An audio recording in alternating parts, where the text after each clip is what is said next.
અરવલ્લી જિલ્લામાં પડેલા વરસાદે હાલાકી સર્જી છે। મોડાસા શામળાજી સ્ટેટ હાઈવે પર ખાડાઓનું સામ્રાજ્ય છે। 35 કિલોમીટર સુધીના હાઈવે પર મસ્ત મોટા ખાડા પડ્યા છે। મરડિયા, ઇસરોલ, જીવનપુર, ખોડમ સહિતના રસ્તાઓ પણ તૂટ્યા છે। આગામી ભાદરવી પૂનમે અનેક સંઘો પગપાળા અંબાજી જશે। ભાદરવી પૂનમ પહેલા હાઈવેના સમારકામની લોકમાંગ ઉઠી છે।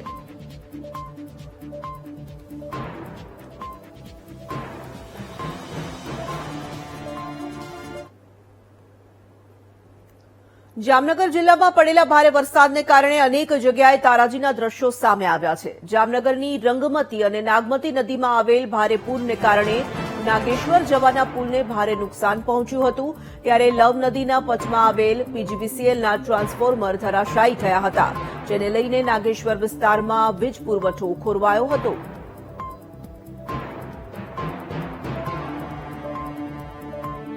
જિલ્લામાં જે વરસાદ પડ્યા બાદ જે તારાજીના દ્રશ્યો છે તે સામે આવી રહ્યા છે। હું આપણે દ્રશ્યોમાં બતાવીશ કે આજે નાગેશ્વર જવાનો જે પુલ છે તેને મસ્ત મોટું નુકસાન પહોંચ્યું છે।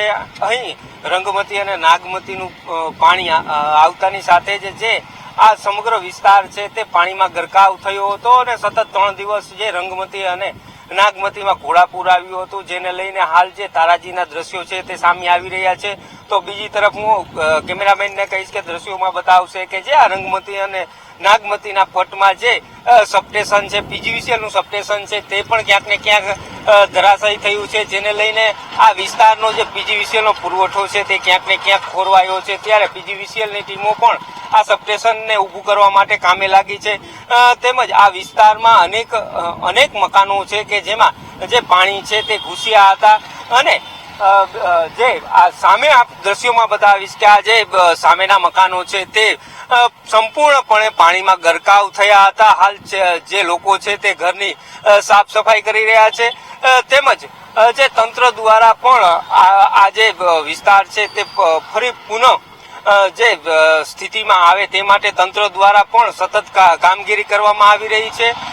તેમજ આ જે નાગેશ્વરનો જે મેઇન રસ્તો છે, અહીંથી જ જે નવા નાગના જૂના નાગના ગામનો જતો જે રસ્તો છે તે અહીંથી જ જે પસાર થાય છે। ત્યારે પુલ જર્જરિત થતા બંને બાજુ જે ગ્રીલો છે તે પાણીમાં વહી ગઈ છે। ત્યારે ક્યાંક ને ક્યાંક લોકો છે તે આ પુલ ફરીથી તાત્કાલિક તંત્ર દ્વારા રિપેર કરવામાં આવે તેવી માંગ કરી રહ્યા છે। Hiren Parmar, VTV news, Jamnagar.